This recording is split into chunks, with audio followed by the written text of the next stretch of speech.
গতদিন ক্লাস যখন করেছিলাম বার্ন ম্যানেজমেন্ট, সরি প্রথমে দুঃখিত যে একটু দেরি হলো, কিছু টেকনিক্যাল প্রবলেমের জন্য। যাই হোক, এখন আমি গতদিন কিছু বার্ন ম্যানেজমেন্টের উপর একটা ক্লাস নিয়েছিলাম, যদিও ওটা অনেকেই হয়তো ছিলেন না প্রেজেন্ট, আজকে যারা আছেন তাদের জন্য। এর জন্য আমি খুব সংক্ষেপে গত ক্লাসের খানিকটা পার্ট ক্লিয়ার করে যাচ্ছি।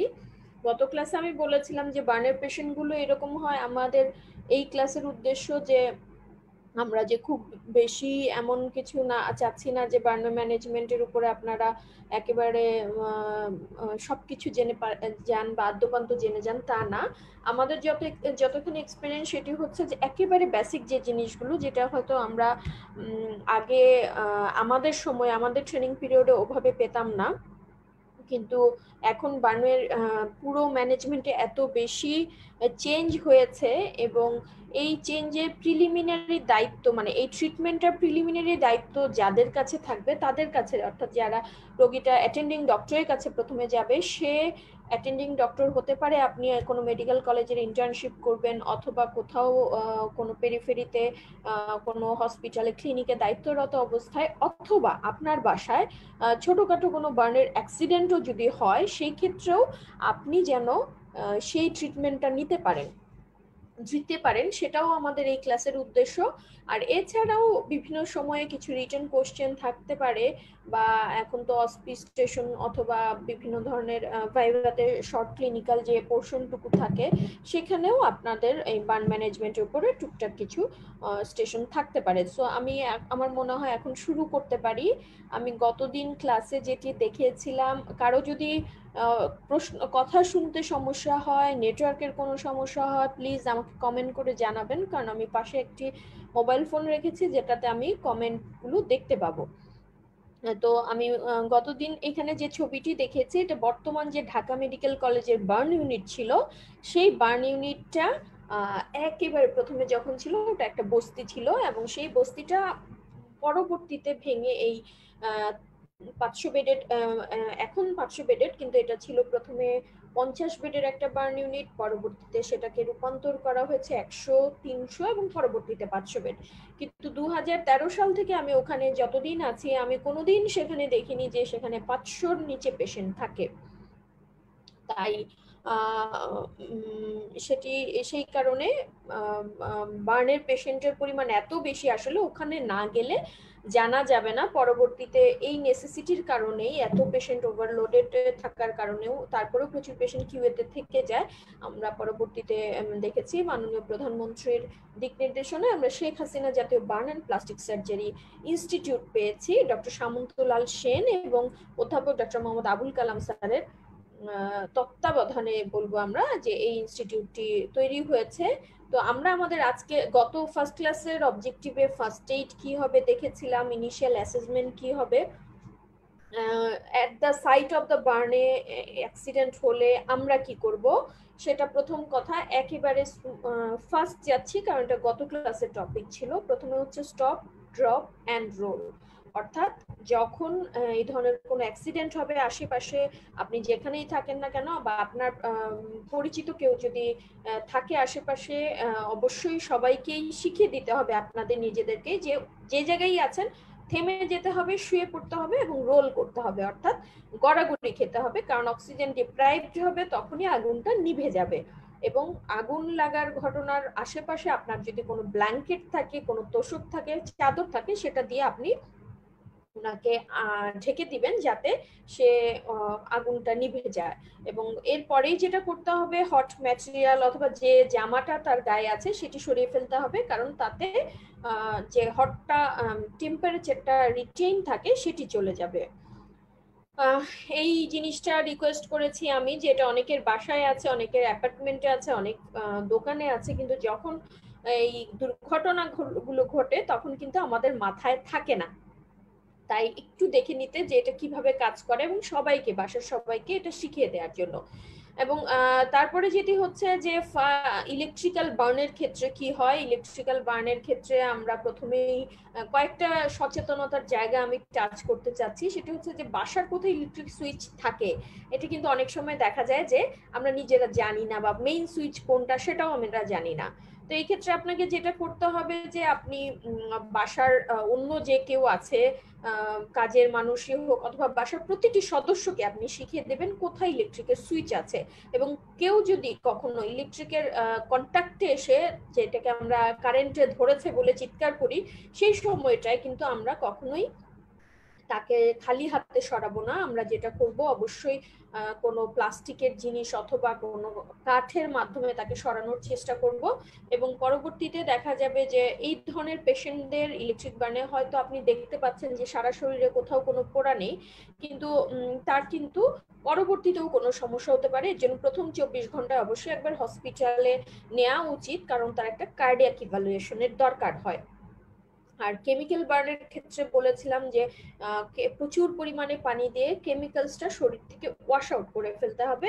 এরপরে তার যে প্রোডাক্টটা ছিল, সে মানে ড্রেসটা ছিল, সেটি সরিয়ে ফেলতে হবে।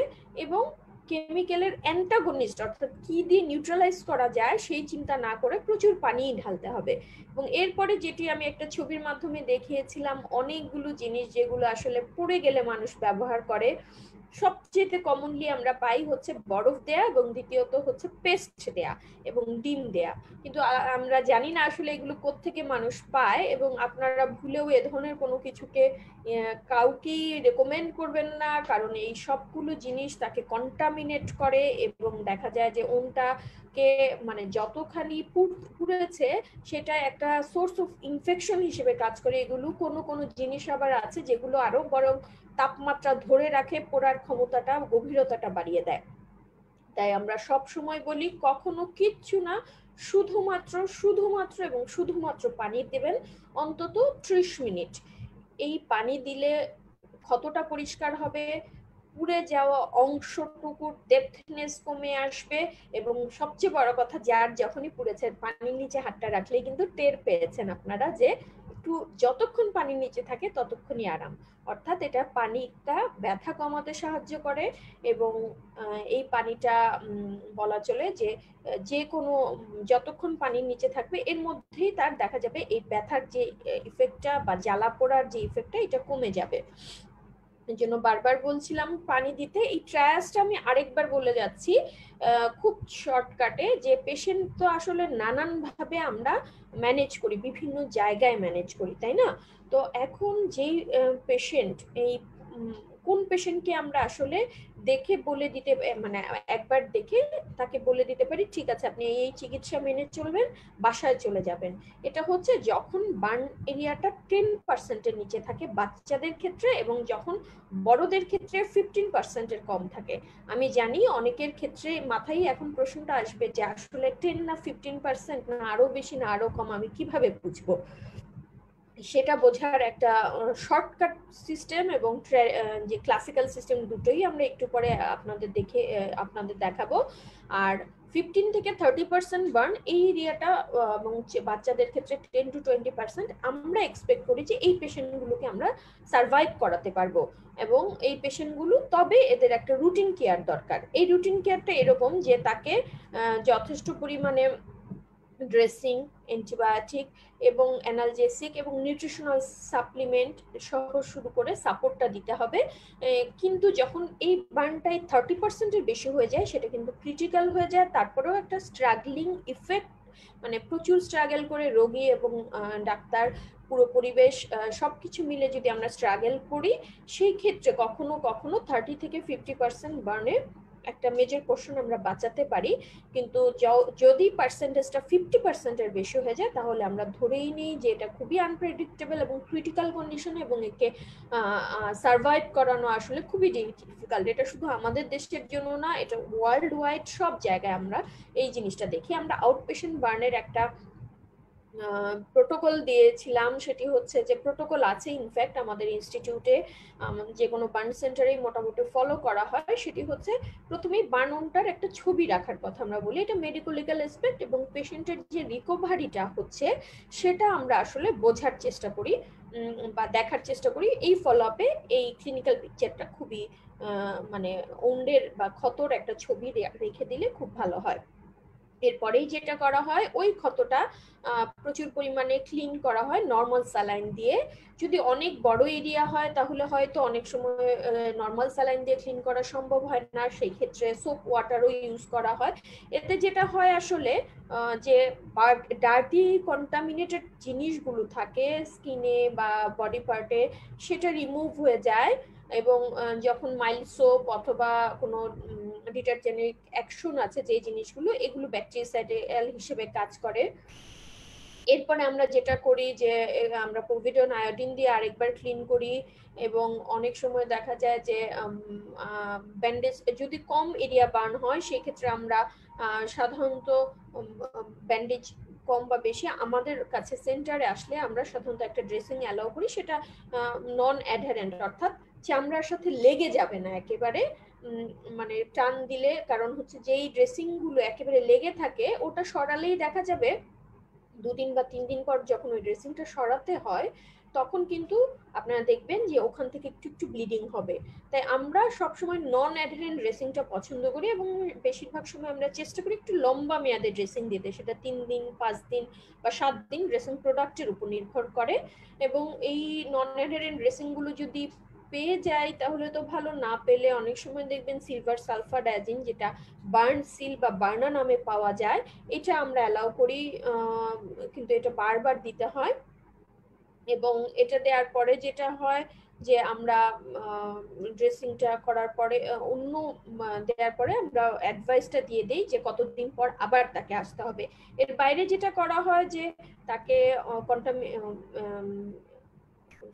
ফেসে বা পেরিনিয়াল রিজনে যদি এই ধরনের বান থাকে, এই জায়গাগুলোতে আমরা ড্রেসিং দেই না, সাধারণত কোনো অয়েন্টমেন্টের কথা বলি। এবং ভালো একটা অ্যান্টিবায়োটিক এবং ভালো একটা ব্যথার ওষুধ তাকে দিয়ে দেই, টিটি এবং টিআইজির দরকার হয়। এবং যদি তার হাত বা পা পুড়ে যায় তাহলে সেই পার্টটা অবশ্যই উঁচু করে রাখতে হবে, অর্থাৎ এলিভেট করে রাখতে হবে, না হলে এখানে ইডিমা হবে এবং ইডিমা হওয়ার দরুন দেখা যাবে ওই অংশে স্ট্যাসিস হয়ে ফুলে যাবে এবং এই জায়গা থেকে তার শুকানোর ক্ষমতাটা কমে আসবে। আর যেই বিষয়টি হচ্ছে, যদি এর বেশি মানে 10%-এর ক্ষেত্রে বললাম, বাচ্চাদের ক্ষেত্রে আমরা এই ধরনের ট্রিটমেন্টটা দিয়ে তাকে ছেড়ে দিতে পারি। আর যদি 10% বা বড়দের ক্ষেত্রে 15% পর্যন্ত, তাকে আমরা বলতে পারি আপনি এই নিয়ম মেনে চলুন, বাসায় যান, আমার সাথে 3 দিন পরে অথবা 5 দিন পরে দেখা করবেন। কিন্তু যদি সেটা হয় এর থেকে বেশি তাহলে অবশ্যই হসপিটালে ভর্তি করতে হবে। একটু আগেই আমি এই ট্রায়ালসটা বলেছি, এর বাইরেও অনেক সময় দেখা যায় 15%-এর কম, তারপরেও আমরা বলি অ্যাডমিশন নিতে হবে। কোন কোন বার্নের ক্ষেত্রে? যদি সেটা কেমিক্যালে, যে কোনো ধরনের কেমিক্যাল প্রোডাক্টে পুড়ে যায়। যদি ডিপ বার্ন হয়, একটু পরেই আমি দেখাবো ডিপ বার্ন কোনগুলো। যদি ইনহেলেশন বার্ন থাকে, যেটা আমি আগে ক্লিয়ার করেছিলাম, সেটি হচ্ছে যে অনেক সময় দেখা যায় বদ্ধ ঘুরে পড়ার একটা হিস্ট্রি থাকে, ফেস পুড়ে যায় অথবা শ্বাসনালীটা পুড়ে যায়, সেই জায়গাগুলোকে ইনহেলেশন বার্ন বলি। এ ধরনের পেশেন্টকে আমরা ভর্তি থাকার কথা বলি। এবং আরো যেটি আমি সেটা হচ্ছে ইলেকট্রিক বার্নের ক্ষেত্রে প্রথম 24 ঘন্টা, এবং যেই পেশেন্ট একটু দেরিতে এসেছে অথবা সেপসিস হয়েছে বা ইনফেকশন অলরেডি এস্টাবলিশড হয়ে গেছে, বয়স্ক রোগী, এইসব রোগীদের ক্ষেত্রে আমরা কিন্তু বলি যে ক্রিটিক্যাল এবং তাদেরকে কম পার্সেন্টেজ হলেও হসপিটালে ভর্তি থাকতে হবে। যে কোনো সময় রোগী যখন আমরা প্রাইমারি কোনো সেন্টার থেকে হায়ার সেন্টারে রেফার করি, তার আগে একজন স্টুডেন্ট লিখেছেন যে indication of burn, indication of blood transfusion in burn patient. Okay, আমি নেক্সট ক্লাসে আমি আবার বলবো, আপাতত আমি এটা শেষ করে নেই। সেটা হচ্ছে ট্রান্সপোর্টেশনের ক্ষেত্রে আমরা একটা জিনিস অবশ্যই মেনে চলবো, যাতে পেশেন্টটাকে এমন কোনো কন্ডিশনে আমরা ট্রান্সপোর্ট না করি যাতে তার অবস্থাটা যেমন ছিল তার থেকে আরো খারাপ হয়ে যায়। অর্থাৎ পেশেন্টটাকে আমরা অবশ্যই প্রাইমারি ট্রিটমেন্ট দিব, তাকে একটা ভালো ড্রেসিং দিব যাতে সে ট্রান্সপোর্টের সময় তার ইনফেকশনটা আর সোর্সটা তার ওন্ডের মধ্যে না ঢুকে যায়। কভার একটা স্টেরাইল ড্রেসিং দেওয়ার চেষ্টা করব এবং তাকে একটা ফ্লুইড চ্যানেল এস্টাবলিশ করে তাকে আমরা পাঠাবো। এবং এরপরে যেটা আমরা ট্রান্সপোর্টেশন পার্টটুকুতেই ছিলাম আমি গত ক্লাসে, এরপরে যদি দেখি আরো একটা বিষয়, ট্রান্সপোর্টের সময় রোগীর লোককে অথবা অ্যাটেন্ডেন্টকে আমরা বলে দিব যে তাকে বারবার লিকুইড খাওয়াবেন, অর্থাৎ হচ্ছে ওরাল স্যালাইন, ডাব ওয়াটার, মানে ক্রিস্টালয়েড কন্টেইনিং যে ফ্লুইডগুলো সেগুলো খাবে। আচ্ছা, নেক্সট যেটি হচ্ছে যে বার্ন ম্যানেজমেন্ট। একজন প্রশ্ন করেছে what is the choice of antibiotic in burn patient.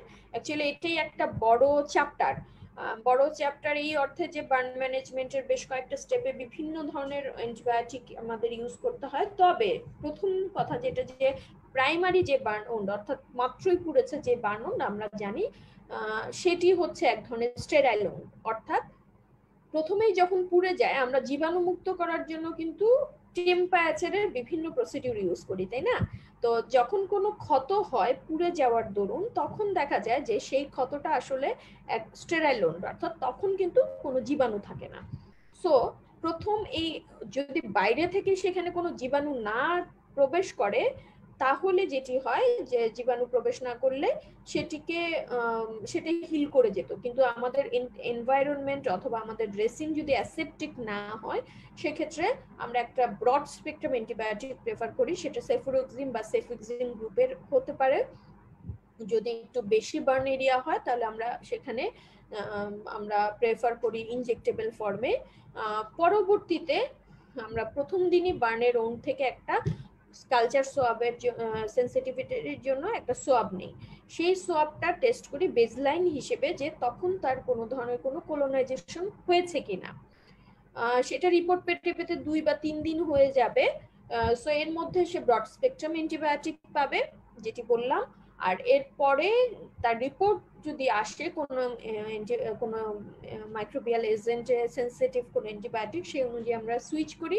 অথবা যদি না আসে তাহলে যেই ওন্ড আছে যেই ট্রিটমেন্ট চলছে সেভাবে চলে। তবে অনেক সময় ওন্ডের চেহারা দেখে, বলি যেটা আমরা ওন্ডের অ্যাপিয়ারেন্স দেখে আমরা অনেক সময় অ্যান্টিবায়োটিক চেঞ্জ করি। সেটাই আসলে একটা বিশাল বড় ইস্যু, ওগুলো আমি এখন যাচ্ছি না। বার্ন ম্যানেজমেন্টে যদি ফেরত আসি, তাহলে আমি আজকের ক্লাসে চেষ্টা করব ওন্ড অ্যাসেসমেন্টটা একটু শেয়ার করতে আপনাদের সাথে। কখন পেশেন্টকে রেফার করব দেখাতে, সেকেন্ডারি সার্ভেটা আমরা কিভাবে করব, মনিটরিংটা কিভাবে করব। ক্লাসটা শুরু হয়েছে যেহেতু একটু দেরিতে, আমি হয়তো সব কয়টা জিনিস ক্লিয়ার করতে পারবো না। এখন হসপিটালে একটা পেশেন্ট আসলো আপনার কাছে, এই পেশেন্টটা এইরকম একটা অবস্থায়, আপনি এবং আপনার নার্স সবাই আপনারা চলে এসেছেন পেশেন্টটাকে দেখবেন। কোথা থেকে শুরু করবেন আপনি, তাই না? প্রথম যখন আপনি ক্যাজুয়ালিটিতে যাবেন অথবা বার্নের এই আউটডোরে যাবেন বা যে কোনো ইমার্জেন্সি ডিউটি করবেন, একটা পেশেন্ট আপনার কাছে আসবে, আপনার কাছে মনে হবে খোলা একটা বড় বই, আমি কোন দিক থেকে শুরু করব। ঠিক এইরকম, যে এরকম একটা পেশেন্ট আসলো, আপনি কোথা থেকে শুরু করবেন, কি দেখবেন, কতখানি পুড়েছে, কিভাবে, এগুলো না কি করবেন। প্রথম কথা হচ্ছে, আমি জানি না আপনাদের এটিএলএস এর ক্লাস হয়েছে কিনা, অর্থাৎ অ্যাডভান্স ট্রমা লাইফ সাপোর্টের একটি কোর্স আছে, ওয়ার্ল্ড ওয়াইড রিকগনাইজড। সেই কোর্সের মাধ্যমে সাধারণত ওয়ার্ল্ড ওয়াইড একটা প্যারামিটার সেট করা হয়েছে, যেটা দিয়ে যে কোনো অ্যাক্সিডেন্টাল ট্রমা, যে কোনো ধরনের ক্যাজুয়ালিটির পেশেন্টকে যেভাবে প্রথমে রিসিভ করতে হবে সেটার একটা প্রোটোকল। তো বার্ন কিন্তু আমরা পুড়ে যাওয়া definitely one kind of casualty, অর্থাৎ ট্রমা। বার্ন অবশ্যই ট্রমার পার্ট। সেই হিসেবে সব সময় মাথায় রাখবেন, বার্নের পেশেন্ট আসলে, ছোটখাটো বার্ন হলে আলাদা কথা, কিন্তু বার্নের পেশেন্ট আসলে অবশ্যই সেটি আপনাকে ম্যানেজ করতে হবে এটিএলএস প্রোটোকল অনুযায়ী। অর্থাৎ আপনি প্রথমেই যে অংশে পুড়েছে, কোথায় পুড়েছে, কিভাবে পুড়েছে একটু দেখান, এরকম কোনো কিছুতে আপনি যাবেন না। অর্থাৎ ডোন্ট এম্বার্ক অন দ্য ওন। আপনাকে কি করতে হবে, আপনাকে করতে হবে সেই এটিএলএস থেকে, অর্থাৎ ABCDE ম্যানেজমেন্ট থেকে। ঠিক আছে? এখন বললেন পেশেন্টটা এসেছে, পেশেন্টটা আপনার সামনে আছে, আপনি এখন পেশেন্টটার কি অবস্থা এটা দেখার জন্য প্রথমেই যেটি করবেন, পেশেন্টকে ডাকলেন আপনি নাম ধরে। যদি সে বলে তাহলে কি হয়েছে পেশেন্ট নিজেই হিস্ট্রি দিতে পারবে আপনাকে। যদি সে না বলে বা না বলতে পারে, সেই ক্ষেত্রে আপনি যেটি করবেন, র্যাপিড একটা প্রাইমারি সার্ভে শুরু করে দেবেন। শুরু করে দেওয়ার প্রথম স্টেপ হচ্ছে আমি যেটি বলছিলাম ABCD ম্যানেজমেন্ট, অর্থাৎ আপনি এয়ারওয়ে দেখবেন, ব্রিদিং দেখবেন, সিতে সার্কুলেশন দেখবেন, ডিতে ডিসএবিলিটি দেখবেন, ইতে এক্সপোজার। এখন প্রথম কথা হচ্ছে যে প্রাইমারি সার্ভেতে যদি আমি আসি, এই এয়ারওয়ে ম্যানেজমেন্টের এটা আমি কিভাবে ম্যানেজ করব?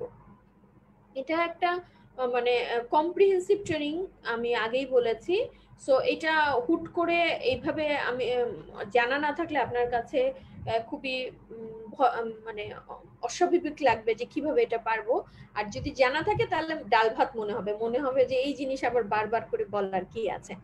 তাই প্রাইমারি সার্ভের এটা আমি এয়ারওয়ে দেখবো কিভাবে। প্রথমেই হচ্ছে প্রতিটা ট্রমা পেশেন্টের সার্ভাইকাল স্পাইনের কন্ট্রোল নেওয়াটা খুবই জরুরি, কারণ সে হয়তো পুড়ে যাওয়ার সময় সে লাফ দিতে পারে, সে কোনো কিছুর আঘাত পেতে পারে, এবং এই সমস্যাগুলো হলে কিন্তু দেখা যাবে যে তার সার্ভাইকাল স্পাইনে হয়তো ইনজুরি হয়ে আছে, অর্থাৎ ফ্র্যাকচার বা ডিসলোকেশন কিছুটা হলেও হয়ে আছে। হ্যাঁ, তখন আপনি কিভাবে পেশেন্টটাকে হয়তো মুভ করাতে যে দেখা যাবে যে তার ফ্র্যাকচারই ইনকমপ্লিট ফ্র্যাকচার একটা কমপ্লিট হয়ে যাচ্ছে। সো এবং কমপ্লিট ফ্র্যাকচার হলে পরে পেশেন্টের প্যারালাইসিস, প্যারাপ্লেজিয়া থেকে শুরু করে লাইফ রিস্ক অর্থাৎ ডেথ পর্যন্ত হতে পারে। সো স্পাইন কন্ট্রোল এতখানি ইম্পর্টেন্ট। এর জন্য দেখুন আপনি একটা স্পাইন বোর্ডের উপর পেশেন্ট শুয়ে আছে, দেখেন একটা সুন্দর কলার দেয়া আছে এবং পেশেন্টকে এইভাবে ধরা হয়েছে, তার নিচেই নেকে একটা সাপোর্ট আছে, কলার যেটাকে বলা হয়। তো এয়ারওয়ে মেইনটেনেন্স করার সময় সার্ভাইকাল স্পাইনের কন্ট্রোলটা নিতে হবে। তারপর পেশেন্ট হা করবে, হা করিয়ে সে না করলে আপনি এখানে যে চিনটা থ্রাস্ট করবেন, জটা ওপেন করবেন এবং ভেতরে আপনার হাত দিয়ে আপনি সোয়াপ করে নিয়ে আসবেন, যে যদি কোনো কিছু ভেতরে থাকে সেটা তুলে বের করে নিয়ে আসবেন। এরপরে যেটি করবেন যে এয়ারওয়ে ক্লিয়ার করবেন, সে কথা বলতে পারলে পারলো, মুখের ভেতরে কোনো সাকশন দেওয়ার দরকার হলে অর্থাৎ কোনো সিক্রেশন থাকলে সেটি বের করে আনবেন। তারপরে যেটি হচ্ছে পেশেন্টকে কথা বলার জন্য আবার নাম ধরে জানেন বা জিজ্ঞেস করেন। আমি একটু একটা জরুরি কল অ্যাটেন্ড করছি, আচ্ছা সরি। তো এরপরে যেটি হচ্ছে যে আপনি এয়ারওয়ে ক্লিয়ার আছে কিনা দেখলেন এবং পেশেন্টকে ভয়েসটা চেক করবেন। ভয়েসে কি দেখবেন, তার ভয়েসটা কি চেঞ্জ হয়েছে কিনা, তার ভয়েসের সাথে কোনো এক্সট্রা শব্দ আছে কিনা।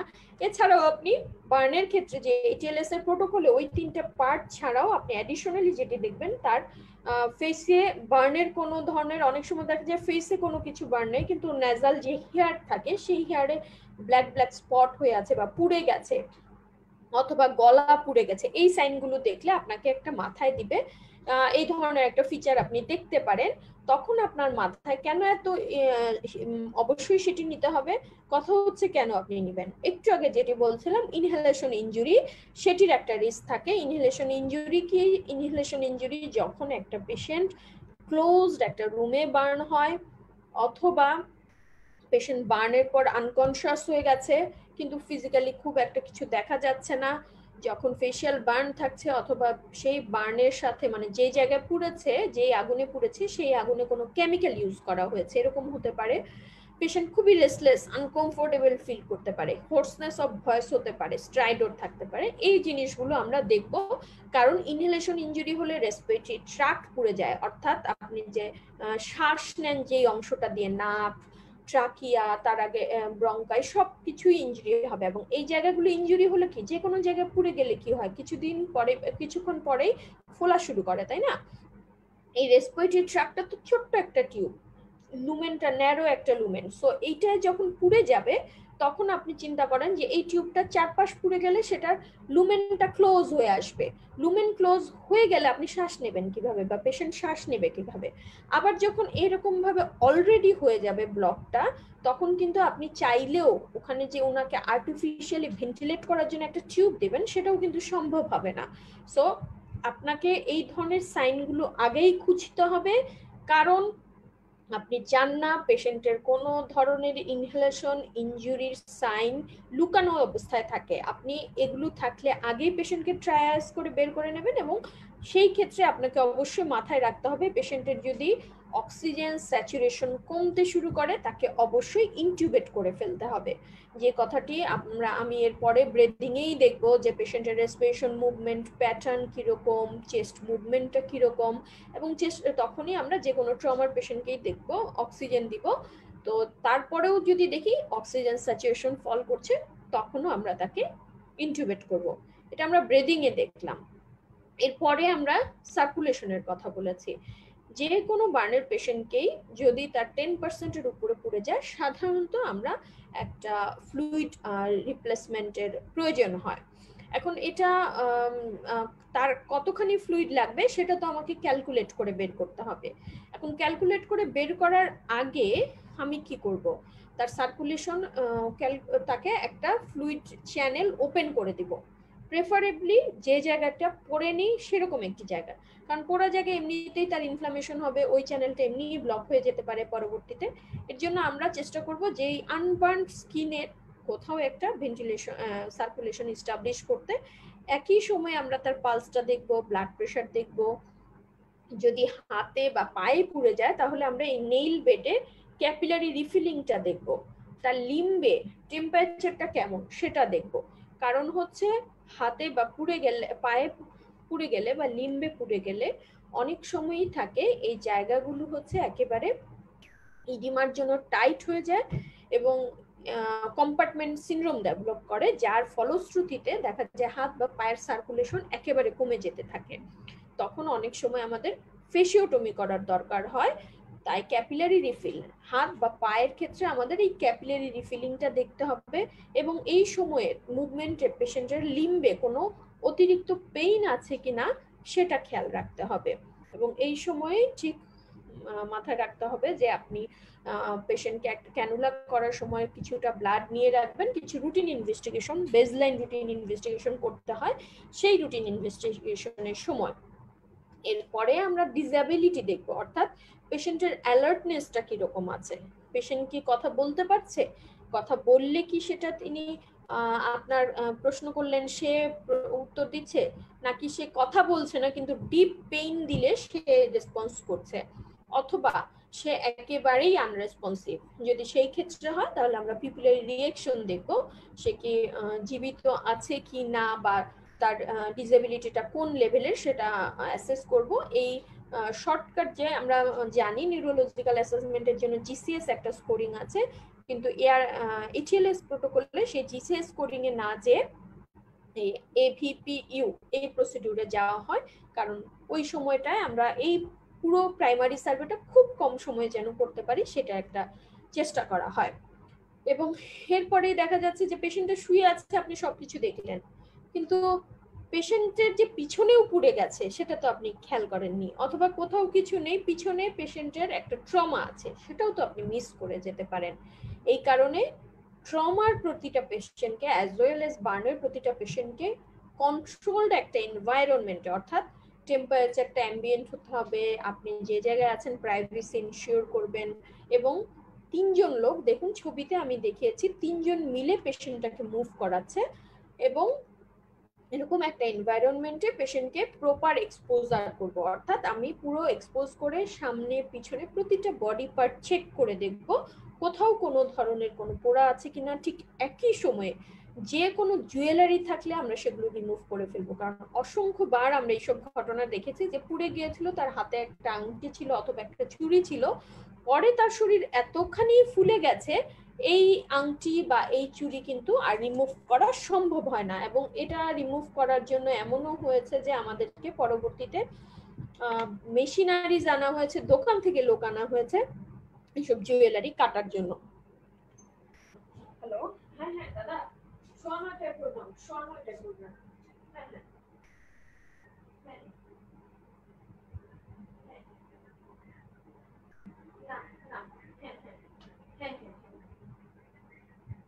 আচ্ছা হ্যাঁ পারবে পারবে না, একটু দিতে হবে আর কি, আমি একটা ক্লাস নিচ্ছি, আমি আপনার 10 মিনিট পরে ফোন দিচ্ছি। ঠিক আছে, ওকে। আমি সরি, যেটি বলছিলাম সেটি হচ্ছে যে এই ডেপথ দেখব, পোড়া দেখব। এখন আমরা যেই কথাটি তখন বলেছিলাম যে পুড়ে গেলে আমরা পোড়ার ক্ষতর উপর তখনই ঝাঁপিয়ে পড়বো না, কতখানি পুড়েছে, কোথায় পুড়েছে এগুলো দেখার জন্য ব্যতিব্যস্ত হব না। এই এক্সপোজার অর্থাৎ ইতে এসে আমরা রোগীটাকে দেখব যে ঠিক কতখানি অংশ পুড়েছে।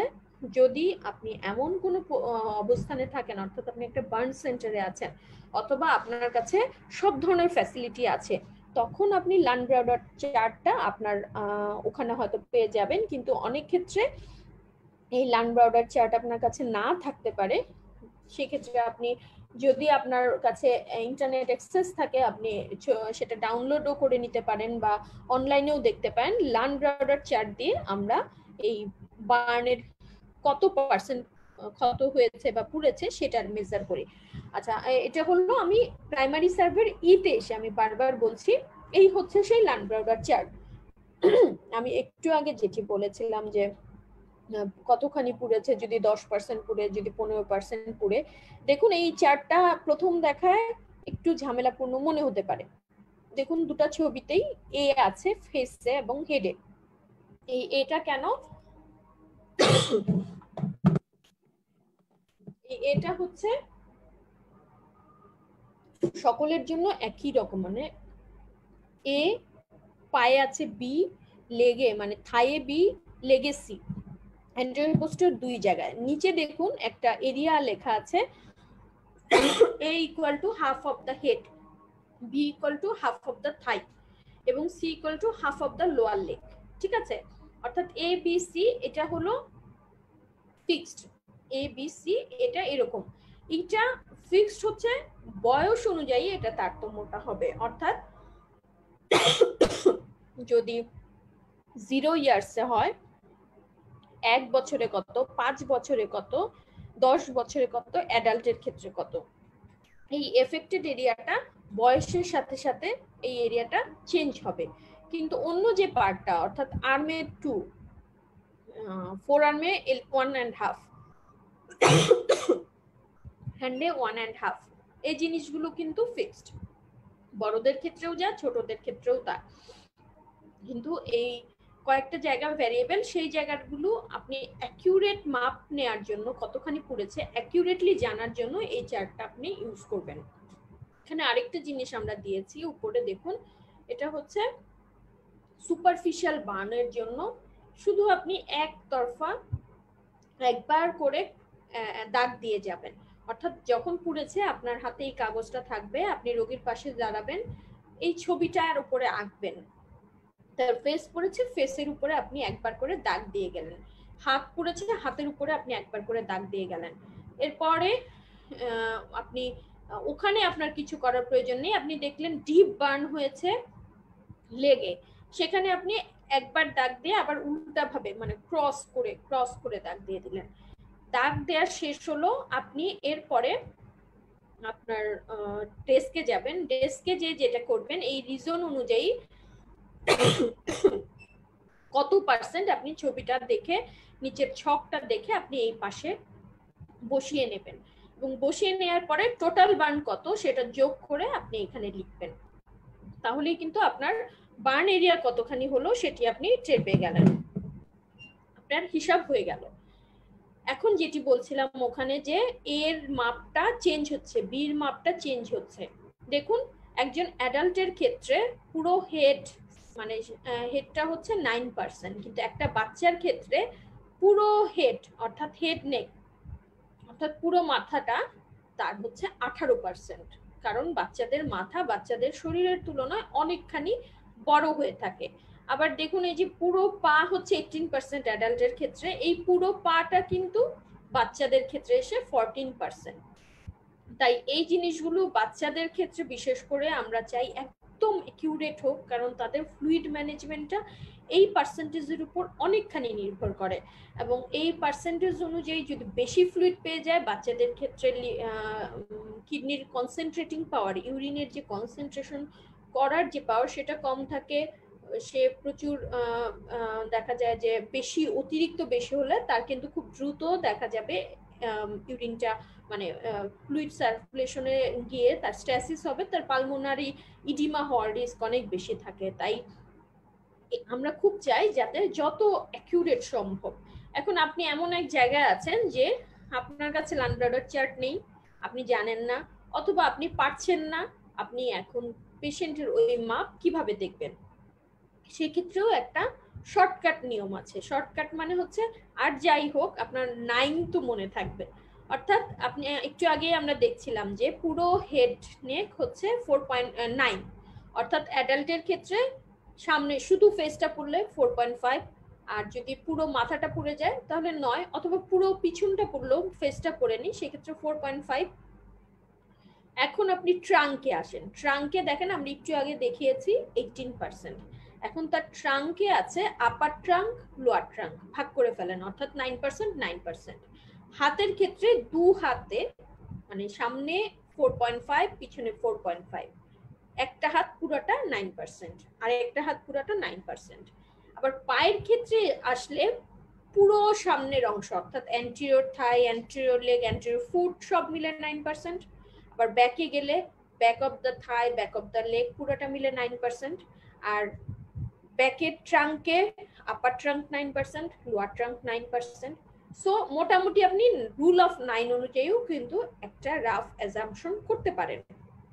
এখন আপনার মনে হতে পারে যে কতটুকু এরিয়া হচ্ছে 1%, 9% হলো, রোগী তো নিশ্চয়ই পুরো 9% পুরে আপনার কাছে আসবে না, বা একেবারে এই অনুযায়ী একেবারে ডিমার্কেশন থাকবে না। সেই ক্ষেত্রে আপনি কিভাবে বুঝবেন যে এটা কি 9% নাকি 1% না 2%? সেটারও একটা রাফ অ্যাজাম্পশন আছে। সেটি হচ্ছে যে একজন মানুষ, অর্থাৎ যার পুড়েছে, তার হাতের একটা মাপ, একটা তালু হচ্ছে 1%। সেই ক্ষেত্রে যদি 9% যে এরিয়াটা দেখেছে পেশেন্টের হাতের, মানে বড় মানুষের হাত আপনি ছোট মানুষের ছোট হাত দিয়ে মাপবেন না, আবার ছোট মানুষের শরীর বড় মানুষের বড় হাত দিয়ে মাপলে হবে না। এখানে আপনি এই রুল অফ 9টা দিয়েও কিন্তু মেপে নিতে পারেন। এখন আসবে আপনার এই পুরা মাপা আপনার হয়ে গেছে। এখন আপনি যেটি করবেন, এই ফ্লুইডটা ক্যালকুলেট করবেন। ফ্লুইড ক্যালকুলেটের নিয়মে আমরা একটু পরেই যাচ্ছি। তাকে অ্যানালজেসিয়া দিবেন। কোন ধরনের অ্যানালজেসিয়া বা ব্যথা নিরোধক দেবেন?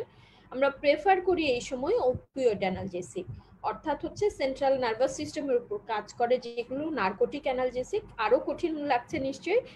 সবচেয়ে বড় কথা হচ্ছে মরফিন বা প্যাথিডিন গ্রুপের ওষুধ। অনেক সময় এগুলো না থাকতে পারে, তখন কৃত্রিম উপায়ে যে তৈরি আর্টিফিশিয়াল যেগুলো এটার অ্যানালগ, যেমন ন্যালবুফিন, সেগুলো ইউজ করা যেতে পারে।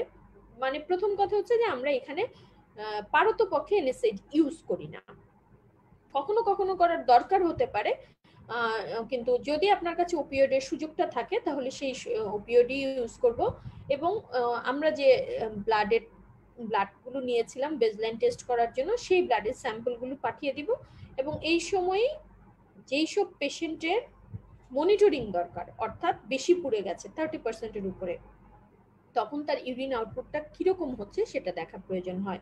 সেই কারণে আমরা তাকে ক্যাথেটারাইজ করে দেই। এবং দেখা যায় যে বার্ন একটা হাইপার মেটাবলিক কন্ডিশন তৈরি করে, অর্থাৎ পেশেন্টের প্রচুর নিউট্রিশন প্রয়োজন হয়, যেটা পেশেন্ট মুখে খেয়ে এস্টাবলিশ করতে পারে না। সেই ক্ষেত্রে আমরা তাকে এনজি টিউব দিয়ে দেই, যাতে তাকে রাইলস টিউবের মাধ্যমে আমরা কিছু ফিডিং দিতে পারি। পুড়ে যাওয়ার পর প্রথম 24 ঘন্টা, এটাকে আমরা ওয়ার্ল্ড ওয়াইড বলি গোল্ডেন 24 আওয়ার্স। গোল্ডেন 24 আওয়ার্স এইরকম একটা বিষয়, যদি কোনো রোগী আপনার কাছে প্রথম 24 ঘন্টায় না আসে, অর্থাৎ সে অনেকখানি পুড়ে গিয়েছে, সে প্রাইমারি ট্রিটমেন্টটা পেল না, ফ্লুইড ম্যানেজমেন্টটা পেল না, তাহলে তার পরিণতি খুবই খারাপ হতে পারে। সে এমনকি সে এই সময়ে প্রপার ট্রিটমেন্ট না পেয়ে পরে অনেক ভালো ট্রিটমেন্ট পেল, সে সিঙ্গাপুরে চলে গেল, সে চায়নায় চলে গেল, তাহলেও কিন্তু সে প্রপার ট্রিটমেন্টটা, তার ট্রিটমেন্টটা এডিকুয়েট হবে না। প্রথম 24 ঘন্টা ট্রিটমেন্ট এতখানি জরুরি। কেন এতখানি জরুরি আমরা যদি যাই, কারণ প্রথম 24 ঘন্টায় তার শরীর থেকে যে পরিমাণ ফ্লুইড বের হয়ে গেল, এই পরিমাণ ফ্লুইডটাকে আমরা রিসাসিটেশন ফ্লুইড হিসেবে দেওয়ার চেষ্টা করি। এবং এটা একটা ইউনিক সময়ে আমরা এই ফ্লুইডটা দিয়ে থাকি একটা নির্দিষ্ট ফর্মুলা, যেটাকে পার্টলাইন ফর্মুলা বলা হয়। আমরা যে এতক্ষণ ধরে রোগীর বিভিন্ন বডি সারফেস এরিয়ার পার্সেন্টেজ দেখার চেষ্টা করলাম, সেটা কেন দেখার চেষ্টা করলাম? এই কারণে আমরা এই পার্টলাইন ফর্মুলায় এই পার্টটা ইউজ করব।